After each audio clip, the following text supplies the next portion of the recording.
Today's episode of She's All Fat is brought to you by Tomboy X. We love Tomboy X, you love Tomboy X, and fall is just around the corner, so why not get yourself some new fall underwear?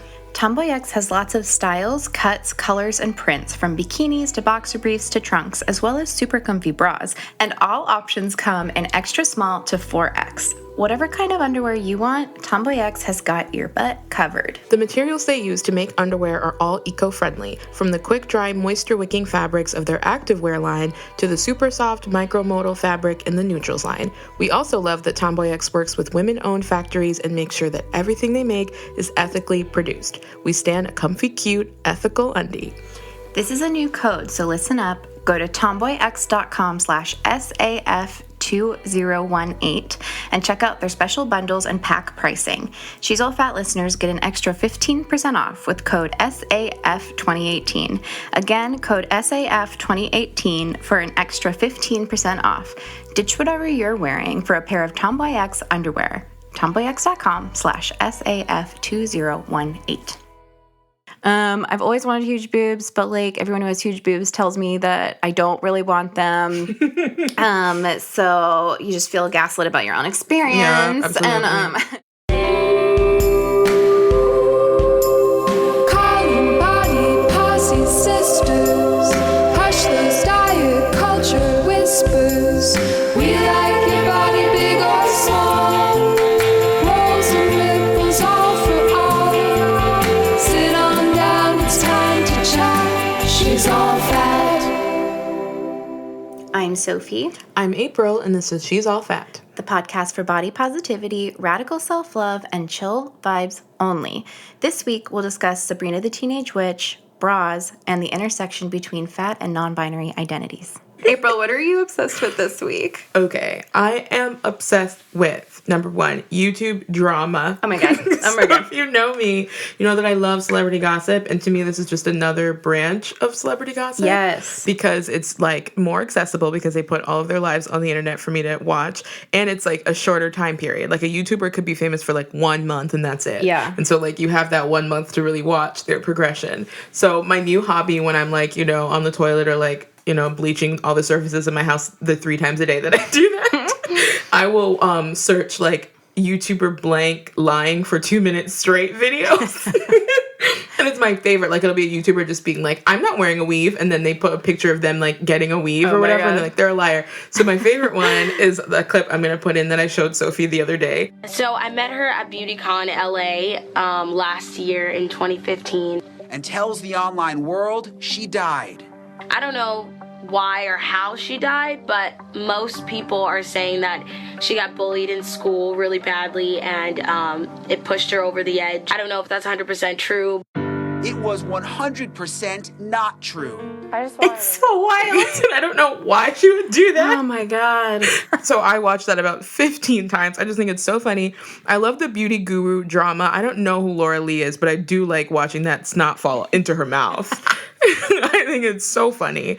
I just love YouTube culture. I think it's ridiculous. It's weird. It's also very bizarre because my older sister has a lot of kids and they're all like preteens. And whenever I talk to them, like they don't watch TV at all. They just watch like vloggers. Like, Not the one you live with. No. I have another. We both have an older sister who has several children, and I'll be like, what are you watching these days? And she's like, well, I like these vlogs, and I like Shane Dawson, even though he's very problematic. And I'm like, oh my God, the teens really are not watching TV. They watch like The Kissing Booth on Netflix, and they watch vlogs. I've actually been kind of worried about that lately. I'm in also like concerned. A very old person kind of way. Yeah. But like I've read a lot of articles basically about how many teen boys are being, what's the word, radicalized? By Jake Paul? Not by Jake Paul, by like incel videos and shit. Like how a bunch of schools have started to have issues where like one of the boys will like watch one of these things about how feminism is a cancer, and then all of a sudden all these teen boys who like otherwise wouldn't really have access to like these ideas are like refusing to like, hold the door open for other students or something like that. God. Yeah, it's weird because the internet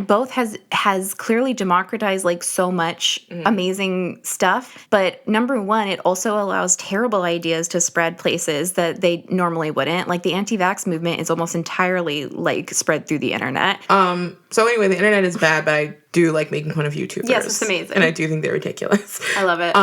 The other thing I'm obsessed with this week is the show 90 Day Fiancé. Do you know about this? gross. I do know about it. It stresses me out, so I haven't watched it. It's horrible. But again, like, I just need garbage in the background while I, like, Swiffer, you know what I mean? Like, calm myself down by, like, pledging. Mm-hmm. So, my sister and I are watching the most recent season of 90 Day Fiancé on TLC. Here's the premise. So, two people fall in love, usually on the website OkCupid. Even though they can't say it on the show, they'll be like, we met on a site. Like, it's OkCupid. So, they met somebody. Could be Plenty of Fish. Exactly. Or maybe Plenty of Fish. They met somebody in Morocco on the internet. They fall in love. They travel there to, like, make sure their love is real. And then they file for a K-1 visa, which is basically like somebody can come to America and they can live here for 90 days and you need to marry a U.S. citizen within those 90 days or you get deported. So they, like, come to America and they have to meet their family and their family's always like, what are you doing? How does the show find out about them? They apply. I don't know why they would apply to be on the show because it makes them look so foolish. Why would they make their parameters for who they're interested in the whole world instead of local? I don't know. I have no idea. This is a lot of questions already. No, okay. very true. It's like some people, I don't know why some people are more... It seems like some people also targeted certain countries. Like, there's a couple guys who, like, only wanted, like, Russian wives, which, okay. Exactly. All right. But it's just really funny because, like, there's always one person in their family who, like, they'll be having a civil dinner, and then their brother's like, I can't believe this. Like, you're using him for a green card. And then she has to be like, I'm not using him for a green card, and she's using him for a green card. But also, what's he using her for, you know? Yeah, he wants a wife. There's a scene where, like, this guy brings a wife from Thailand and he introduces her to his, like, adult daughter, and the adult daughter, whose name is Ashley, says, I know you're only here to cook my dad Thai food and fuck him for free. And it's a nightmare. Her dad just has this face like, don't talk about my sex life like that. It's horrible. But anyway, they all actually marry these people. Sometimes they actually seem like they might be in love, but usually everyone's being exploited. Jeez. But I love it. I love watching relationship shows. I refuse to have a relationship of my own. So those are my obsessions. What are you obsessed with this week? So I have 2 videos I want to show you. So the first thing is, together, we're going to watch the promo for The Chilling Adventures of Sabrina. Oh, which the is Netflix one? The new Netflix show starring Kiernan Shipka. Oh, my God. Who is going to be playing Sabrina, like, it's going to be like Riverdale plus witches, I guess. Ooh. Okay, have you seen this trailer before? No. Okay. We're watching it right now. Okay.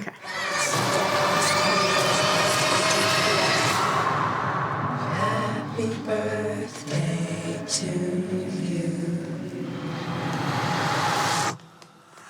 Oh my God. Wow. Love a demonic teen drama. Oh my God. I'm so excited. I will watch that, but I am scared. In the original series and the books based on the original series, I did both. I, like, read a shit ton of those books. It's very, goofy and, like, fun. It's really fun to rewatch. It's on Hulu.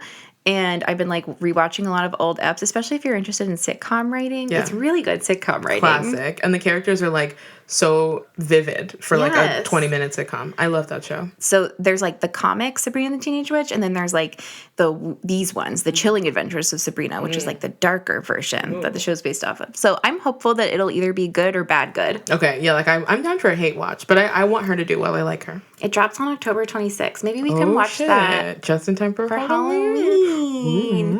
But yeah, I'm pumped. I think Kiernan Shipka is so cute. I think she's a great actress. I didn't watch a lot of Mad Men, but in film school, they made us analyze, like, several scenes that she happened to be in, and she was really good. Okay, so I'm really excited for that. Also, very excited for friend of the pod, Julia Murphy. Oh, yeah. Oh, my God. Like, the movie adaptation of her book, Dumplin, which everyone should read. We'll be talking about it more in our episode on Fat YA and Fat Books. They've made it into a movie, and Netflix just bought it, and it's going to be coming on Netflix. And I am so excited. It has the girl starring in it who was in...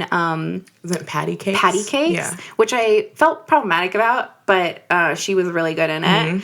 And Dolly Parton's in it. And that's an icon. Like, I'm there just for that. What's her name? Who is the iconic comedic actress, Kathy Najimy. Oh, yeah. My Lebanese queen. Yeah. I'm so excited. I'm very pumped. I'm just really pumped. Great. Like, we've been so sad about our fat rep. I know some people felt differently about all of the things that have come out recently, but we were not happy with them. And so I'm just so excited. And also, like, Julia's just such a good person. And I just really like her. Excited. So excited. Okay, and then this is the last thing. Okay. I watched this Facebook video on the toilet, as we do. As we all do. Okay, so there's this show called Bay or Bail. Okay.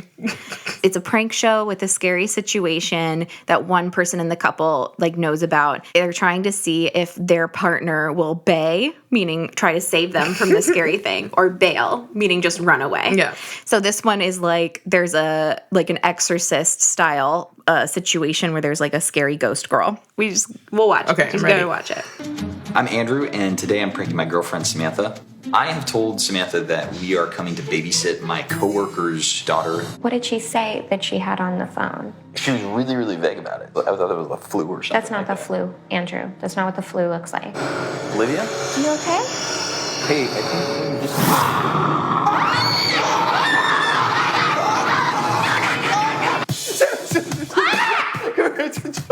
It's a joke. It's Bae or Bail. Andrew.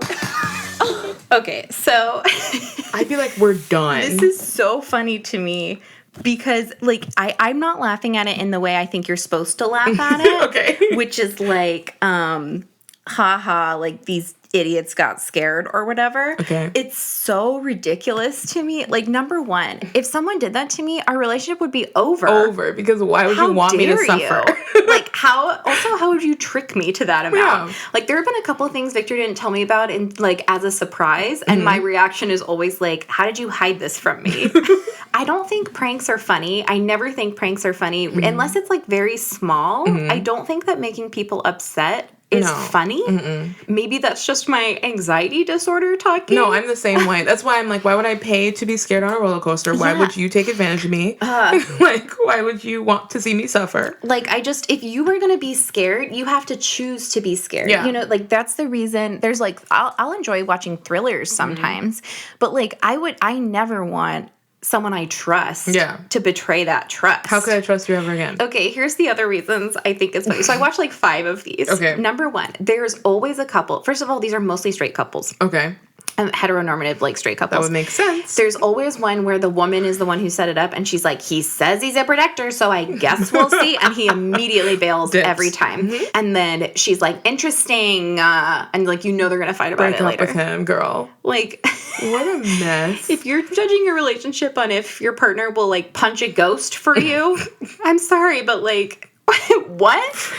That is so foolish. It just really made me laugh. I just think it's so funny to me that people would be like, yeah, I want to see what my partner will do when faced with a ghost.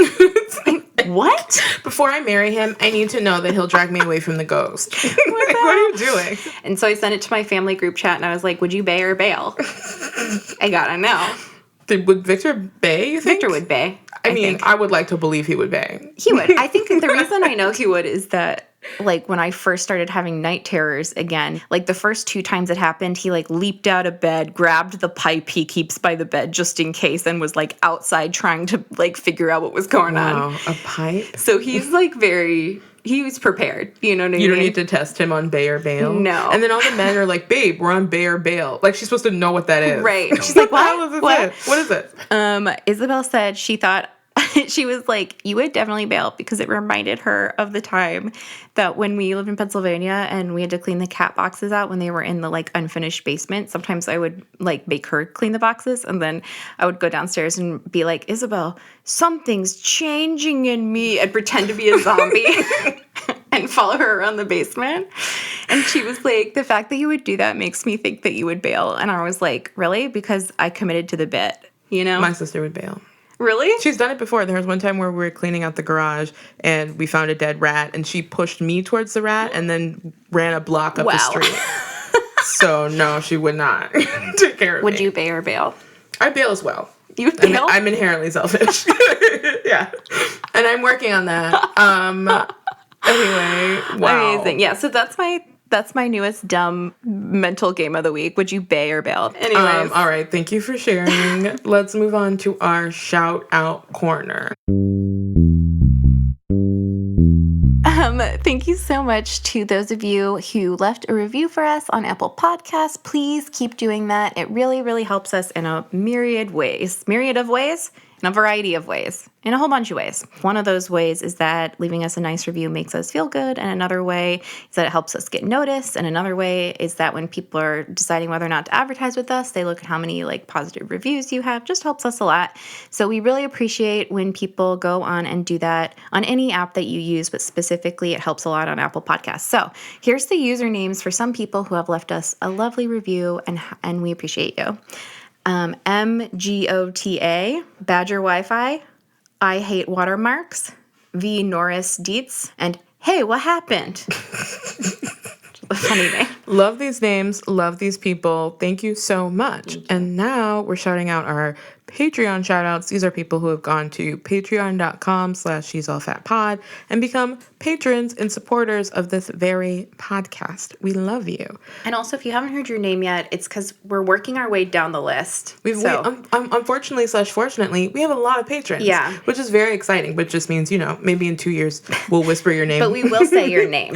We will absolutely say your name. If you join now, just don't be looking next week. It's not based on the week before. No, but we will say your name unless you ask us not to say your name, and then we won't say your name. And that's fine. So we have Val Woodbury, Gillian Freeman, Casey Curry, Kristen, and Elizabeth Sutty. Thank y'all so much. Thank you. Now we're cruising on over to our tip jar corner. We have a little audio tip jar in here from Hannah, who sent us her beautiful voice back in May. We really love all of your emails and voices, and we listen to all of them, and it's our goal to have responded to all of them, and one day that'll happen. But until then, here is Hannah. Hey, April and Sophie. I'm a straight size listener. I love the show. I was recently re-listening to the episode where you talk about how you wish straight size people would go shopping with their fat friends more often. And from a straight size Hannah to the other straight size Hannahs out there, like, what are you doing? Go shopping with your fat friends. First of all, they do it for you, so you should do it back. Second of all, I don't know if you know this, but when you go to a store where you can't buy anything, you don't have to shop. You just get to sit down. You can just sit outside the change room and say things like, ooh, that's cute, rock that crop top, etc. It's the best. Why aren't you doing it?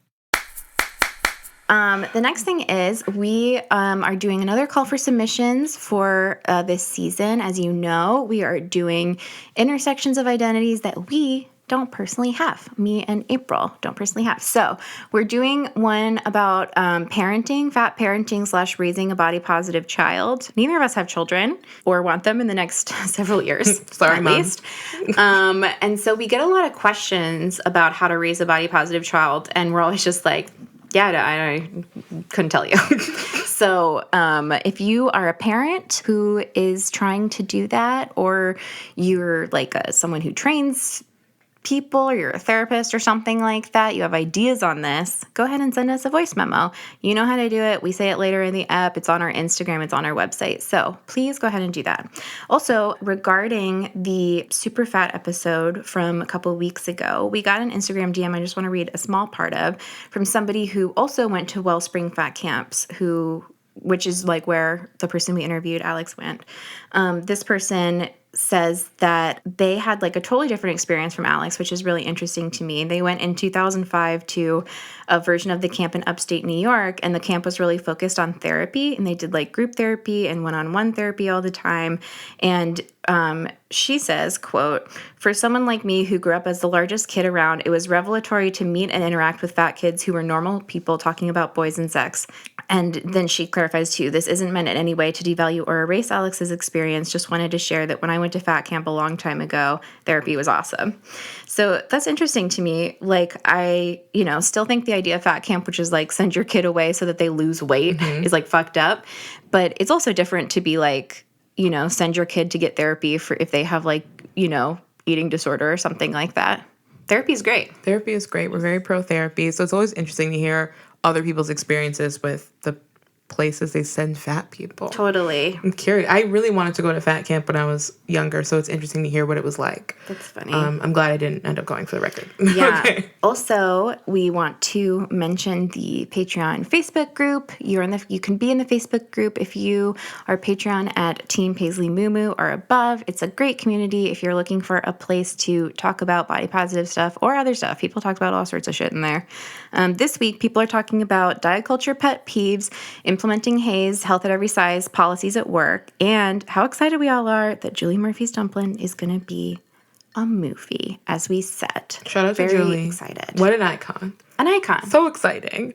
We also want to put a little plug for our team, I Love Bread and Above. That's people who pledge $15 or more per month on Patreon. They get an extra segment that we will record in the next 20 minutes just for them. And the theme of that segment, by the way, this season is Blast from the Past. So we're sharing stories from our past that you won't hear on this podcast unless you are team I Love Bread and Above. Yeah. So go to patreon.com/she'salfatpod. And also, if you're even at just $1 a month, you get extra audio every week. So thank you. And also thank you to all of you for listening to us push the Patreon every week. Like, we appreciate it. And we appreciate all of you for like either joining or just like listening because we are independent. And so we make this with the help of the Patreon. So we appreciate you either way. Shout out to y'all. Now we should really get to the meat of it, don't you think? Let's do it.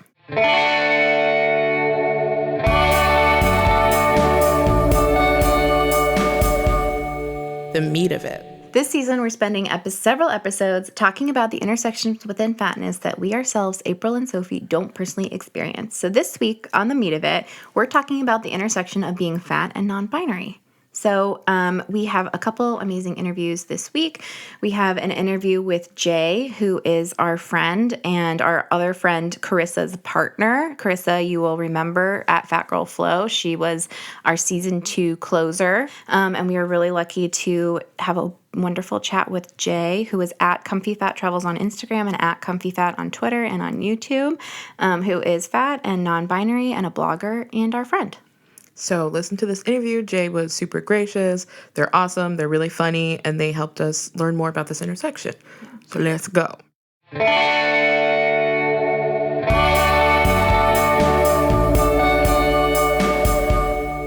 the fat. All right. So please actually tell us who you are and what you do. And we'll include this in like the intro part of the interview. Well, I'm Jay. My pronouns are they, them, theirs. And I am a fat activist and blogger. I founded the URL or whatever. I founded the site Comfy Fat. And I talk about fat accessibility and have fun with talking about intersectionality and such. So just to start, could you give a brief definition of what being non-binary is or what it is for you? So for me, being non-binary means that I just did not feel comfortable being confined to the rules and restrictions of being placed in either male or female gender and category. So I struggled with it and felt like I couldn't really figure out what my gender was for a while, and found out that there was an option to be non-binary and that felt the most comfortable and wonderful. So yeah, it just means that I really don't want to be seen as male or female or categorized as such or have any connotations put on me about my gender based on what I look like or what I sound like or what I do for a living. I just like fluidity, so yeah. Does non-binary for you feel like it feels like a fluid thing and not like a solid state? Yeah, I think that's an interesting question because I feel like for some people, being non-binary means they can sort of feel more masculine or more feminine, and some people are very adamant that non-binary is like a third, totally separate gender, and I love knowing that I can use the words masculine and feminine to talk about myself and not have it mean that I'm set in one way or the other, and it doesn't really change day by day. It's just like there really are no rules. That sounds chill. I feel like it's very chill. I mean, I'm happy with it. Jay, you and I have talked about this before, but I just think being non-binary or being trans non-binary is just such a hard thing for cis people not to like understand in a like I understand your words way, but just in a like if you've never questioned something, it's like, oh, am I dumb? Should I have questioned this a long time ago? What is this? What am I? What's a root? Like, it just all of a sudden it gets so, it's just confusing when you're like, oh, what am I even? Exactly. Because Sophie and I talk about this a lot where the way you just described like how you know you're non-binary, I don't know that I could describe how I know that I'm a girl. I just feel like I'm a girl and I've always related to it, but I can't put it into words like as clearly as I've heard a lot of non-binary people be able to do it. So basically we just are like in awe of your self-actualization. And that seems cool. Oh God, thank you so much. That means the world to me. Yeah, it definitely feels very like, well, you know, what's being a human? I mean, it has taken a long time, and I don't think that I've like fully become self-actualized and that I know myself to the very core. I think there are days when I still question and I'm not totally sure about where I fit or what I want to be, or but I'm okay with that. I think that's the point, is that I'm ready to tackle it, and I'm down with the gray. That's kind of what I like to say, is that I'm down with the gray for a lot of things. And I think people totally can wrap their heads around that in sexuality terms, you know, like for a while there in history, it was like you are either straight or you are gay, and that's that. And then people were like, whoa, wait a minute, I'm bisexual. And it's not that it was like new and that it came out of nowhere. It's that we finally put words to it. And so that's kind of the simplified version of what I like to do to like relate it to gender, is like, you know, you could be cisgender, you could be trans, or you could be, you know, non-binary, or a bunch of other things, you know. So we're just finally putting language to it. Totally. And I think that helps people put it into perspective when they're like, I don't know why do you question this? Like, they have a hard time wondering, like, figuring out why we would question it. And yeah, I think that helps. It's much easier, I think, versus people to understand. Like, the easiest way in, I think, for me is to be like, well, I know for sure I'm not a man. I don't know how I know that, but I know I'm not. It's just harder, I think, to define what you are, maybe. I don't know. Yeah. Okay, so cool. So how do you think being non-binary intersects with being fat in your identity or in your life? First of all, I think that the pure discovery of being non-binary was so impacted by my fat body and being fat and being a super fat. And I think that's because of, you know, going through high school as a fat person is like kind of traumatic, and you kind of have to like do what you can to survive. And so because of that, fat phobia and internalized fat phobia, I sort of distance myself from my body and from anything gender, really, just to kind of get by. And I didn't have any sort of relationship with gender at all. I knew that I was like confused and nothing really felt right when I was misgendered in any direction. But it just took me a long time to feel comfortable exploring. And I don't want to make it seem like, you know, bodies equal gender. But I think for me, knowing what kind of body I wanted to have in the world and what kind of perception I wanted to get back from folks, like how I wanted people to perceive me, rather, I wasn't able to explore it. And so that was the biggest thing. I think fat phobia really like fucked me over in trying to figure out gender. I really wish I had known about non-binary identities much earlier in life, and also practicing body positivity and like learning about self-love a lot earlier in life, because that would have really, really helped me. I think it's really interesting to hear you talk about how those journeys like mirror each other, because I wouldn't assume that, but that actually does make a lot of sense. So I'm wondering, I've seen on Instagram story you talk about how on your YouTube page sometimes you struggle with ways to talk about being non-binary and or fat at the same time. So I'm wondering, what has been the hardest part in trying to introduce these topics to your audience and trying to like communicate how you feel? Like what do you think is the hardest part about talking about it? I mean, being a blogger that talks about any kind of identity, you're just putting all of your vulnerabilities on the table, and that's so scary. And the internet's kind of like a horrible place. Like, it's wonderful and so many good things come from it, and also people really feel free to say whatever the fuck they want at any time. And you have to, I mean, we all know that. Like, we know the YouTube comments are like the worst place. It's like a whole nother hell. And I think it really challenges my like self-love to put myself out there and have people not see me. I really, really value being seen. The people in my life who see me like truly know who I am and validate that, make me feel so safe and loved. And so when you put that out there for even more people to like question and challenge, that's the hardest part. And so I've tried making videos talking about it, and I end up deleting them before I post it because I'm just like nervous and feel like I'm rambling and I don't know how to get it quite right, and something is always going to piss somebody off, you know? I think that people don't realize like how vulnerable it is to be in public with your face on it, talking about your personal experiences. So I just want to say I'm glad that you continue to try and that you make yourself a resource and visible, because I know that it's so hard. Like I get it. Thank you. So thank you for sharing that. What are the things you face from the intersection of being fat and non-binary that people don't face? Yeah, either people who are non-binary but maybe straight size, or people who are in the fat community that are cis. I think for being non-binary, I feel like you face a lot of just like illegitimacy issues. Like people really think it's just like not a thing and that you're like confused. And I've gotten a lot of feedback from people, and I feel really kind for calling it feedback, but you know, some hate from people talking about how I'm only non-binary because I'm fat, which I think is really interesting because, you know, there's this whole thing about like how fat bodies become sort of androgynous sometimes to folks. Like if you can't define it because you're rounder, then what are you? And it's kind of like, I mean, it's just a struggle. I feel like that's a unique struggle for fat and non-binary folks. And I think also feeling burdensome for being non-binary, you know, the language that I really ask folks to use for me is new. Like I said, it's like a new thing. And so it's really hard to feel like you're a burden to folks. And I already struggle with that personally, with like just who I am.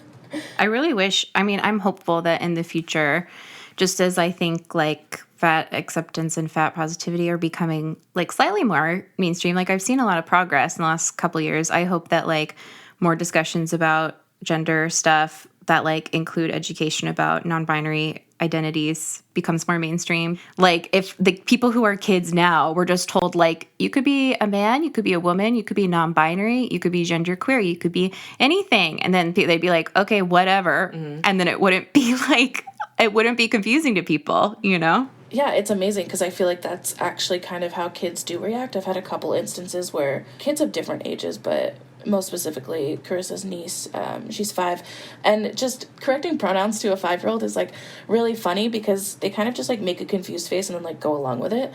And yeah, and that's totally okay because it's like a big concept. And also, you know, when it came to actually explaining it one day, she couldn't figure out if I was a boy or a girl, and Carissa said, guess what? Jay's not a boy or a girl. Jay's something else. And Francesca is her name. She was just like so amazed by that, and then, you know, really wanted to go to Old Navy and buy clothes. So yeah, like, it immediately did not matter that much. I have a distinct, again, gender is not bodies, but I have a distinct memory because I grew up with just my mom and sister pretty much, like in that I was like, you know, watching Change and whatever. I think people who have, you know, cis brothers or feel differently about this, but like I remember my mom telling me what a penis was and being like, sounds fake, but okay. Like, what? I mean, same. So like, I still think that. I think. Yeah, it seems bad.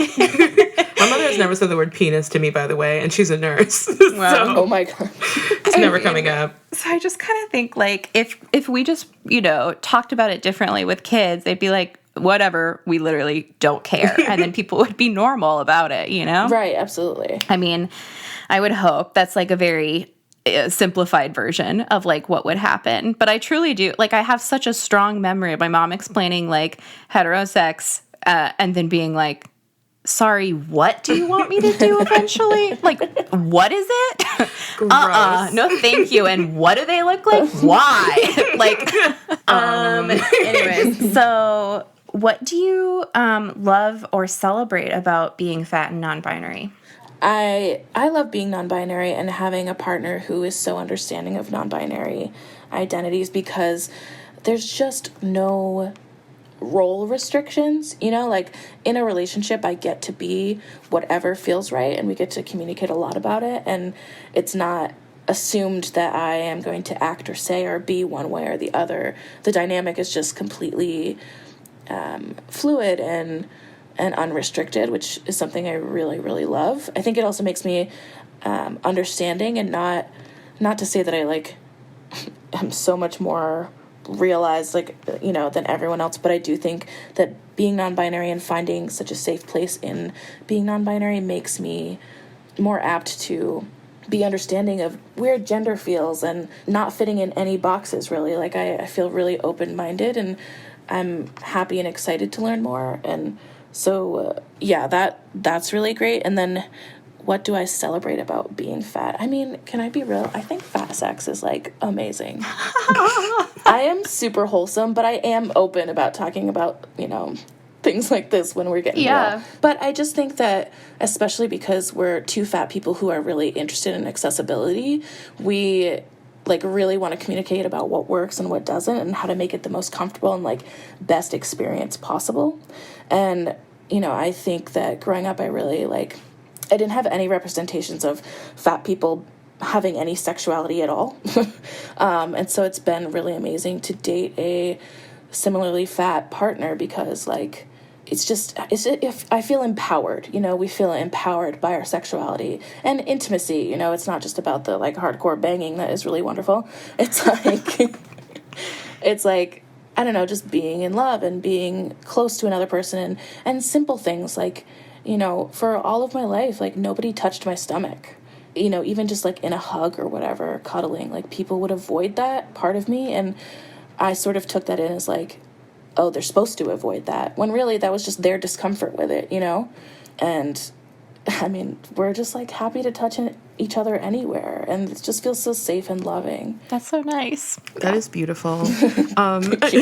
I stand. I hope you know I stand. There are a couple things since we've been talking that you've mentioned that make you feel really seen and supported and understood. And I'm wondering what other things it could be from your family or from friends or from partners, that they can do to make you feel seen and supported and safe. I think what stands out to me most is when I can see family and friends kind of taking it a step further, and what I see as going above and beyond, when really I would hope that folks would do this, as a baseline. But as far as being fat and being an ally to someone who's a super fat, I think the biggest thing has been when friends scope out a venue beforehand, or give me details beforehand about a place they want to invite me to, and say, hey, do you want to go here? They have really great seating. Just knowing that they have thought about this so that I don't have to, so that I can stress less and be excited more to be invited places. And as far as being non-binary, using gender-neutral language to start off with people, which I think is really hard, and I'm also still learning how to do, not assuming someone's gender, even if it seems super obvious to me, even if I'm super plugged into the queer community, not assuming and just using they, them pronouns to start off until I find out otherwise. I think that's huge, and I really appreciate the people that are in my life that do that. I have another question. I wonder if there's any resources that you point to. Let's say you have somebody in your life who wants to understand you better. Is there a go-to book or movie or TV show or YouTuber or anything where you're here's a good starting off point for them? That's a really great question. I haven't necessarily found a one-stop shop kind of place. My go-to is just to tell people, start following trans folks, start following queer folks, start following people of color, really diversify who you're following and what kind of media you're taking in. And I mean, there are YouTubers who are non-binary or use they, them pronouns, or who are trans, but they're also really thin. And so the representation is it's really hard, because I think it's a super unique intersection, right? I don't have a one-stop place that I'm this is the thing we need. Maybe I'm, trying to kind of be that. Oh, hell yeah. You can absolutely be that. And people just honestly need to see themselves in one person, and it makes such a difference. So that's why I'm so excited that you're out here doing it, because I really do think that's important. Oh, thank you. What do you think I feel the fat positivity movement in general centers at probably mid to small fat, white cis women's bodies. Mm-hmm. So what do you think we could be doing in general to help put the focus on both more diverse bodies is the wrong way to put it, but put more kinds of bodies in the spotlight, and put more marginalized bodies in the spotlight as well? I think everything's super gray, right? Because we want allies to speak up and use their platform for good. I know that we all talk about that, but at the same time, when it silences marginalized bodies and folks who are out there really trying to get the word out, get their experience out, and be representation, it's hard, because you know, that it feels really shitty. I was just like talking about this on Instagram, but how I felt like, man, I want to read these awesome articles and these resources from people, but I can't relate, and I don't want to have a negative attitude about them. I want to feel positive and let everybody have their shine, you know. But what I try to do is just like regularly showcase folks that I think are not being heard, and I have like a small following, and so that's what I would hope other folks would do too, is like do your thing, keep talking about what you want to talk about, keep, you know, being an ally and stuff, and then also set aside time to raise voices of others. Last cue on my end, I'm wondering, you said you've been making an effort to follow more people with your intersections. Mm-hmm. Do you have favorite like Instagram accounts, and they could be like fat non-binary people or just like any accounts that you like that we can share with our listeners? Okay, I will send you a few because there are people that I specifically like search up on my Instagram, which I don't do much. I just usually like go with the feed, which is kind of like ridiculous because like the feed, you can't trust it, but I will send you some because there are people that I love and who inspire me, and that's the biggest thing is I love finding more people who inspire me, so I will hook you up with a few. Okay, so we will be including Jay's favorite Instagram accounts in the show notes this week. And then just finally, is there anything else that you want to add or that you want us to talk about or that you wish we had asked about? No, I mean, I feel like y'all were so thorough and wonderful, and I feel so chill about this. I was so nervous, but I'm not now, so that's great. So you can find me at Comfy Fat Travels on Instagram and Comfy Fat on Twitter, Facebook, and YouTube. I finally got monetized, so I'm excited about that. Ooh, incredible. Ooh. All right, we will have all those links in the show notes. Please check out Jay, and thank you so much for being here. This was awesome. Thank you. Thank you for having me. Of course. Yay, thanks, Jay. We also have a clip from MD Spicer Sites, who we interviewed for the season premiere of season 3.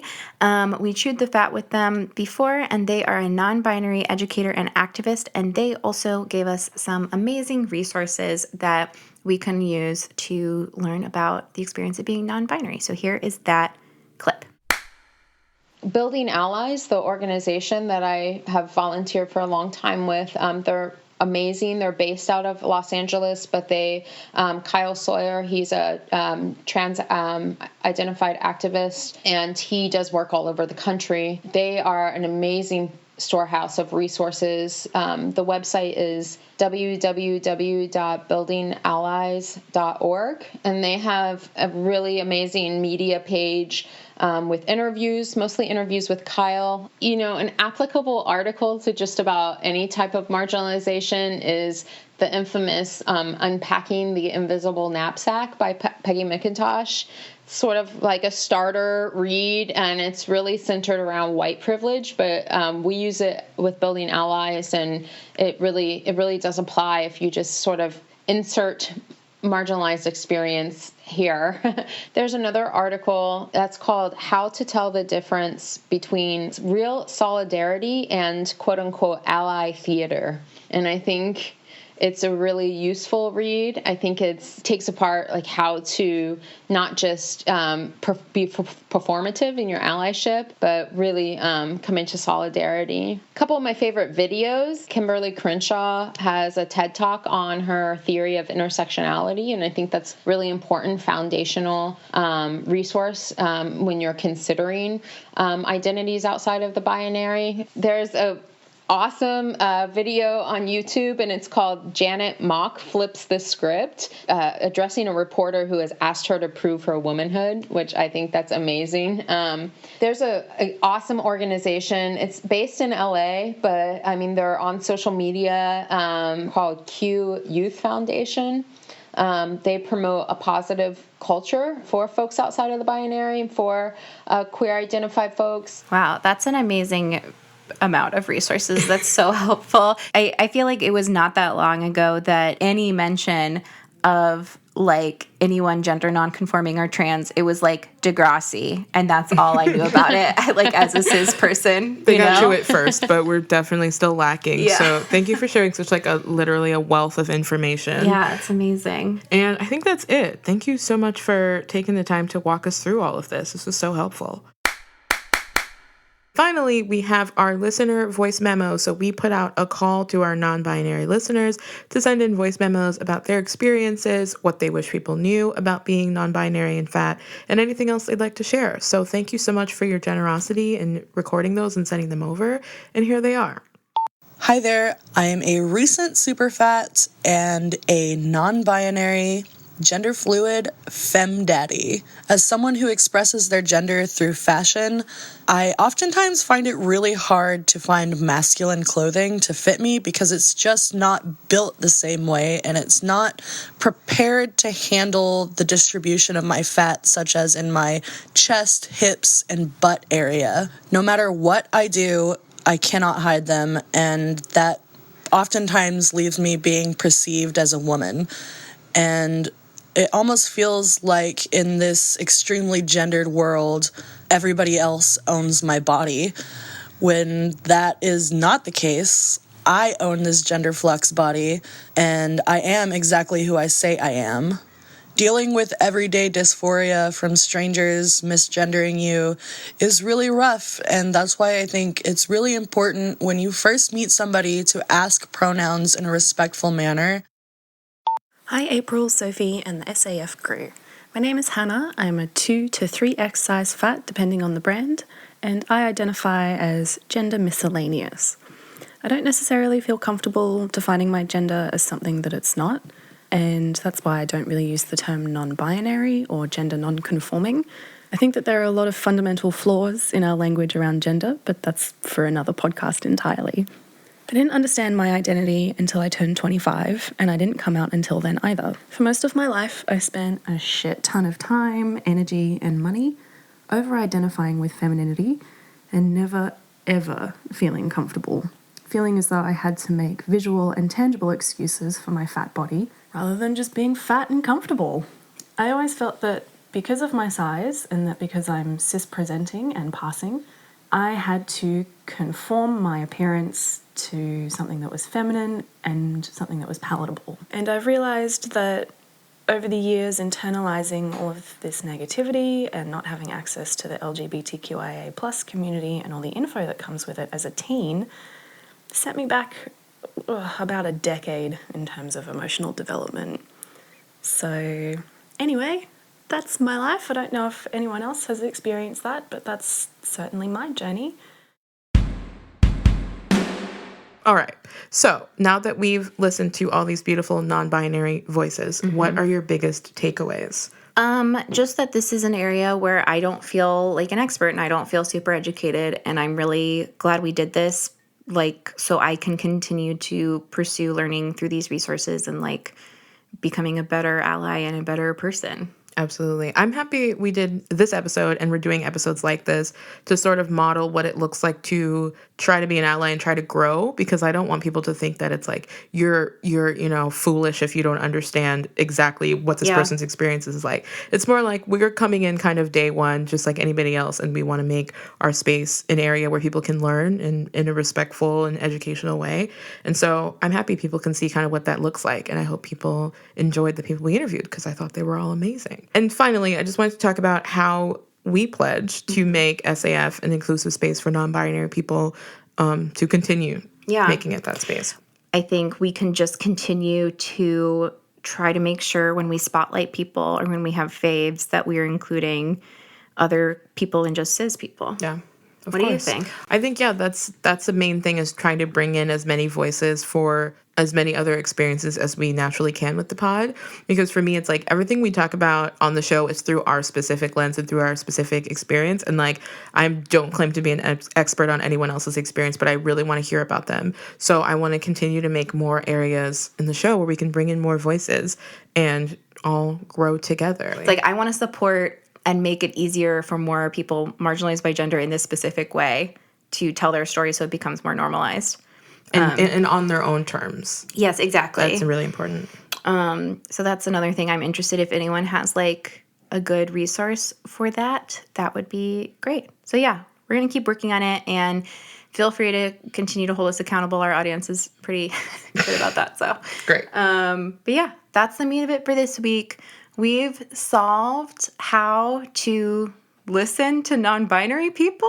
I don't know what we've solved. We've explored the intersection of fat and non-binary. You're welcome. Today's episode of She's All Fat is brought to you by Rose Merino Candles, a one-woman operation from the beautiful mind of Rachel Whitcomb. If you know me and April, then you know we love a delicious smelling room, and Rose Merino Candles never disappoint. We're literally burning one right now. Yeah, we're burning mulled wine, and it is the best smell I've ever smelled. Rachel uses a specially formulated blend of soy waxes, which create super long-lasting candles. And when we say long, we mean it. My delightfully smoky campfire candle has literally been burning for 6 months, and I use it all the time. I love how adventurous Rose Merino Candles scents are, and I'm constantly in awe at how Rachel seems to knock her scent blends out of the park every single time. I'm currently absolutely loving the fancy shampoo and the succulent candles, and black tea has remained one of my favorites for months.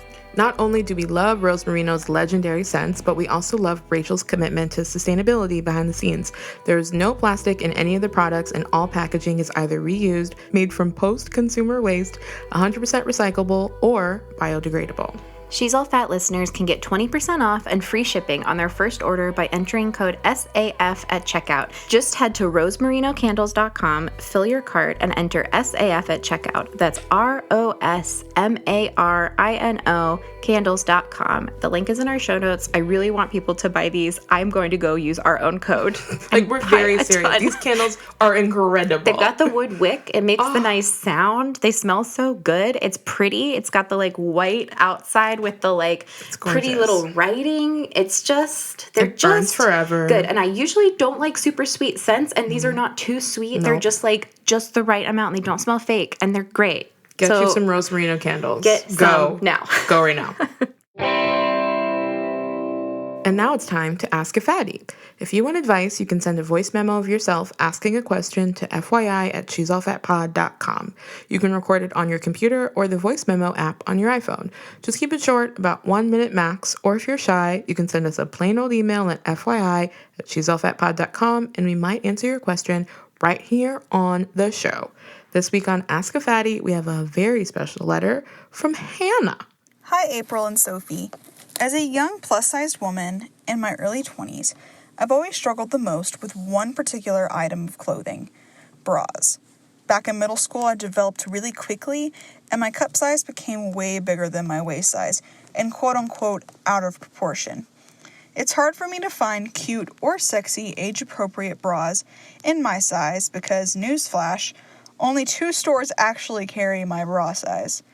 Could y'all please share what your bra experiences have been like? Thank you.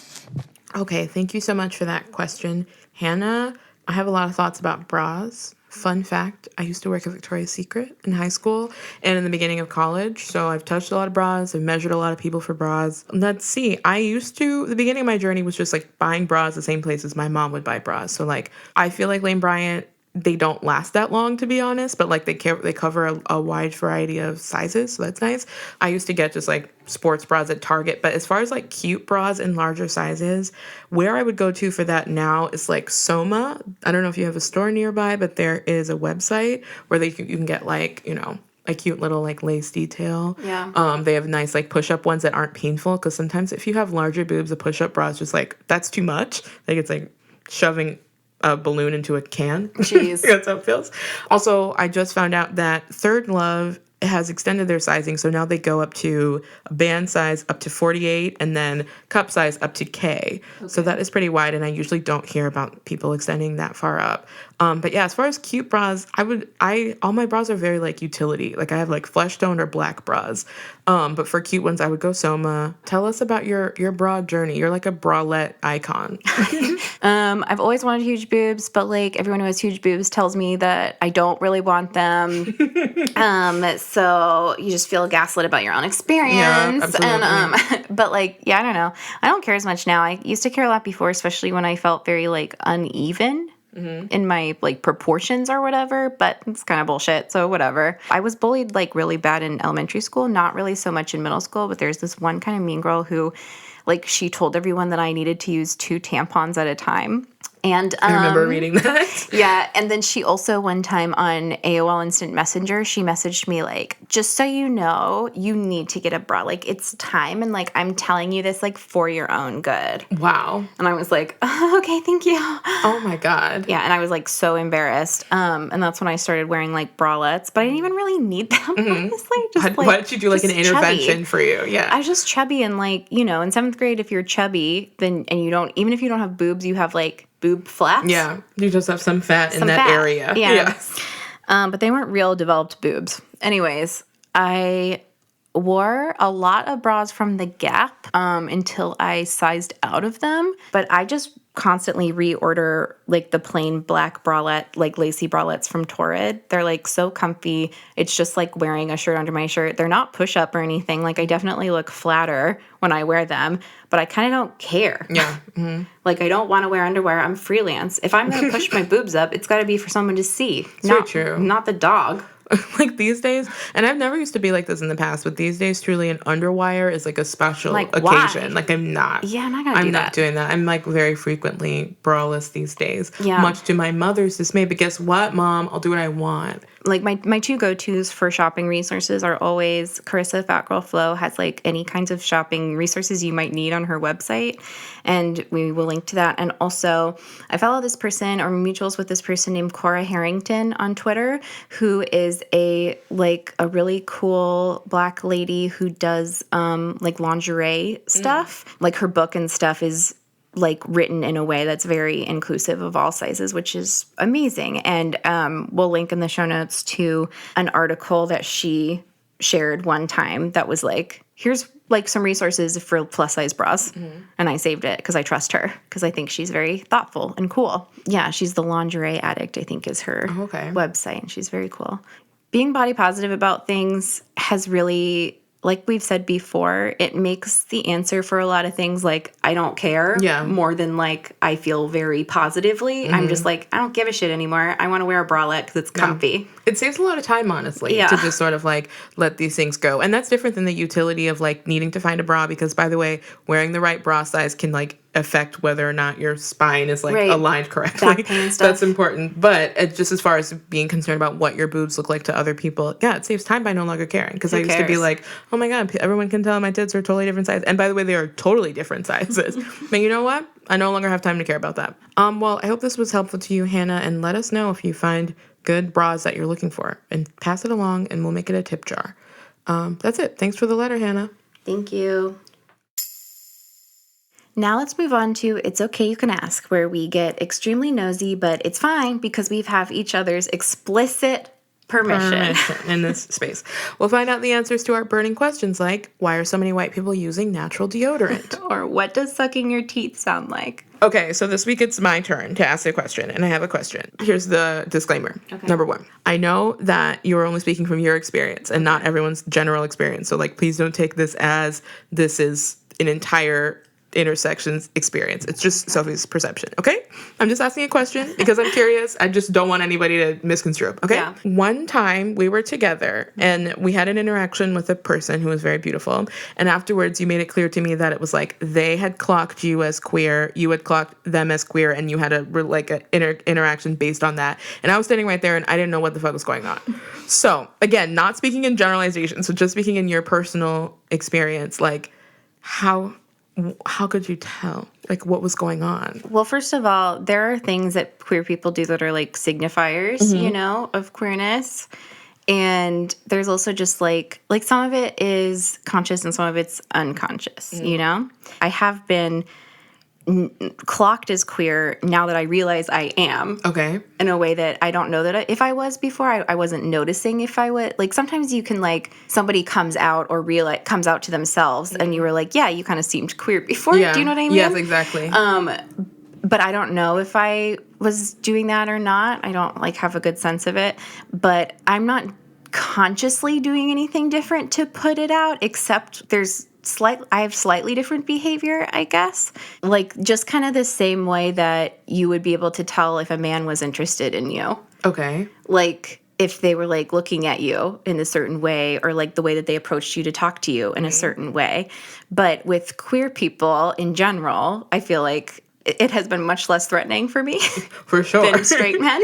It's better scary. Which is not to say that, like, you know, there's definitely like harassment and assault and stuff within queer communities, but especially now that I am more known to myself as bi and interested in women, when women or like, you know, femme of center people have approached me like to just chat or like, I think there's like a thing going on, it's much more like fun. Okay. Yeah, it seemed fun.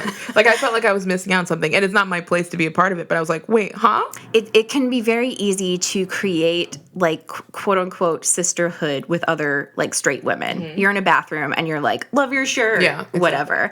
And you know what that feeling is, and it's very, like, we're not interested in each other, but we're, like, connecting about this thing. Mm-hmm. So, like, this is a cousin of that, because you are interested in each other, but I'm not afraid of other women. Okay, exactly. Does that make sense? Interesting. And again, this is, like you said, this is just my experience because there are plenty of people who there's like predatory whatever, sure. Or like bad, you know, things, weird things that happen, especially I think when people are like, I'm in a relationship, so I don't like hit on people because I'm not trying to like cheat on my boyfriend. Exactly. But, I think it's fine for people in relationships to like flirt. I think flirting is fun. And I think it's fun to have like little flirty passing by conversations with people. I don't exactly know what it is that I'm putting out now, but I know I am putting it out. You're putting out a vibe. I put out people a vibe pick somehow. up the vibe sometimes. Yeah, people it's pick wild. it up.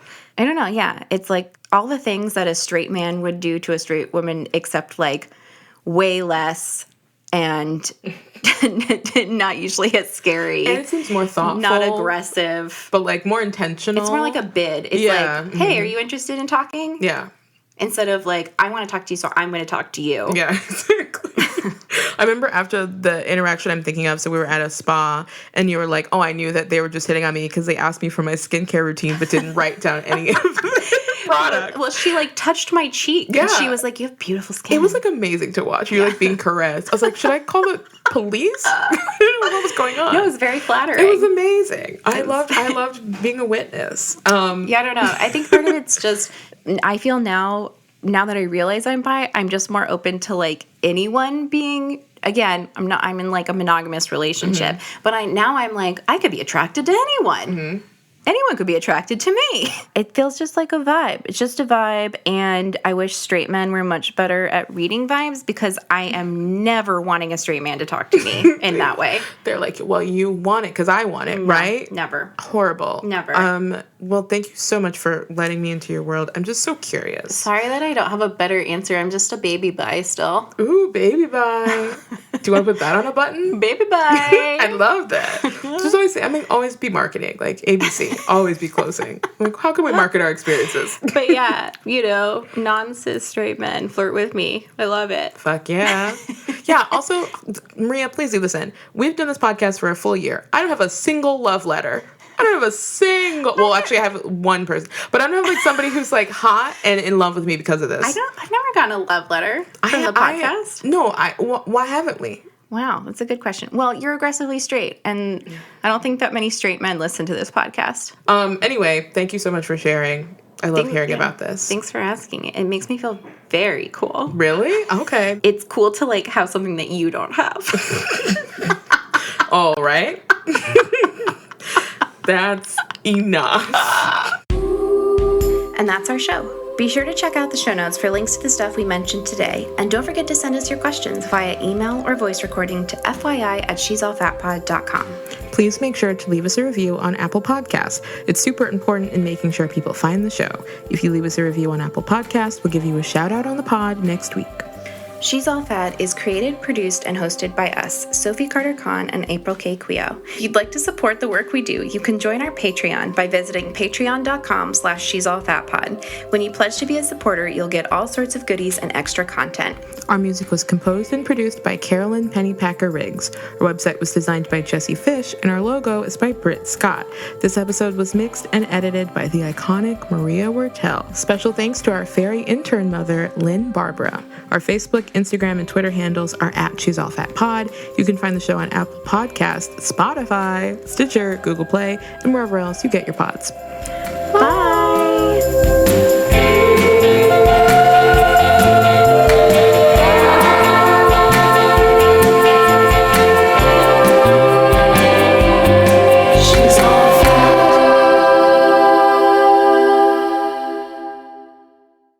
if you know April and I, then if you... Maria, use this as the outtake. She just made such a little uppity-ass face. What, Sophie? If you know me and April... Can you kill me? Sorry, but sorry. Okay, but make it good, if Sophie. you know us, it's the object. Okay. Oh my God.